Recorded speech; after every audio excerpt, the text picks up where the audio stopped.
Multiclassing, simply put, is choosing to take levels in more than one class. You have the option of doing this anytime you level up. For example, if you are a level 1 fighter and you are about to level up, you can choose to become a level 2 fighter or a level 1 fighter and one other level in another class. Let's say you choose Barbarian.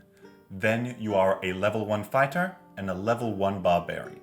However, your character level is 2. Your character level is all of the levels you have in different classes combined. If you were to multiclass in the way I mentioned before, taking an extra level in Barbarian instead of leveling up your fighter, you do not get any level 2 fighter abilities because you are not a second level fighter. Instead, you gain the first level abilities of the Barbarian. Then the next time you level up, when you're turning into a level 3 character, you can choose to take a level in Barbarian or Fighter. It's totally up to you. This is multiclassing. It's not as intimidating as it seems. I will now cover some of the rules and restrictions that multiclassing has.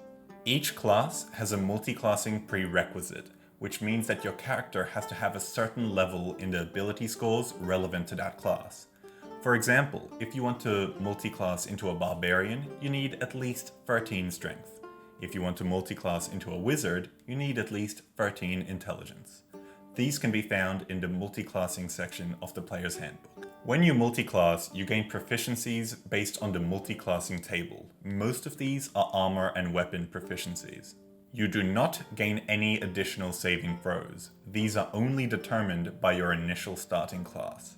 You do not gain any skills. However, if you multiclass into a Ranger, Bard, or Rogue, you may gain one skill from their list. Abilities of the same name do not stack. For example, extra attack. You get this at level 5 as a fighter. This means you get to attack twice when you attack. If you then take a Barbarian class for 5 levels, you would also gain extra attack. However, these do not stack, so you do not get to attack 3 times in one attack action. The same goes for Channel Divinity for Paladins and Clerics, and the same goes for Unarmored Defense for Monks and Barbarians. Character level. Your proficiency bonus and cantrip damage scale with your character level. This is the total level of classes you have in all of your classes. For example, if you are a 2nd level fighter and a 3rd level druid, your character level would be 5, meaning that your proficiency bonus goes up to +3 and your cantrips deal double damage.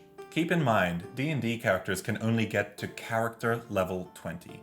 Meaning that if you multiclass, you are giving up your initial class's level 20 ability. Spellcasting. Now this is probably the most complicated part of multiclassing, but once you get it, it's pretty simple and you'll get it forever.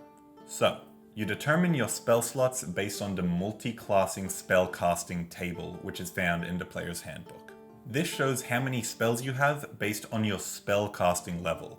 This is similar to the character level before, where it's all of your levels added up. But this is just all of your spellcasting levels added up. For example, if you are a 4th level wizard and a 1st level fighter, you would be a 4th level spellcaster. If you are a 4th level wizard and a 1st level cleric, you would be a 5th level spellcaster. Side note 1, there are 3 half-casters in D&D 5th edition, which are the Artificer, Paladin, and Ranger. They progress at half the speed as normal spellcasters. For example, a 4th level Ranger is a 2nd level spellcaster. Paladins and Rangers are half of their level rounded down, and Artificers are half of their level rounded up. For example, a 3rd level Artificer would be a 2nd level spellcaster, whereas a 3rd level Ranger or Paladin would be a 1st level spellcaster. Side note 2. Warlocks technically aren't spellcasters. They use an ability called Pact Magic. Therefore, taking levels in Warlock does not increase your spellcaster level. However, you can use your Pact Magic spell slots for spellcasting and your spellcasting spell slots for Pact Magic. Common terms. Dip or multiclass dip. This is going into a class for 1 to 2 levels to gain a specific low-level ability, such as a druid dipping into Barbarian to be able to rage. SAD and MAD, Sad and Mad. A SAD, single ability dependent class, is one that only needs one ability score to be really good to function well. Examples of this would be the Rogue or the Wizard. whereas a Mad class requires multiple ability scores to be good to function well, such as a Monk or a Paladin. Hexblade Warlock 1/Sorcerer X. The X in this case means for the remaining levels. This is often how multi-class builds are written online, showing that you need to take Hexblade Warlock for one level to get the ability, and then you can do Sorcerer for the rest. Another example of this would be if you wanted to play a fighter, but you wanted the Barbarian's second level ability, Reckless Attack.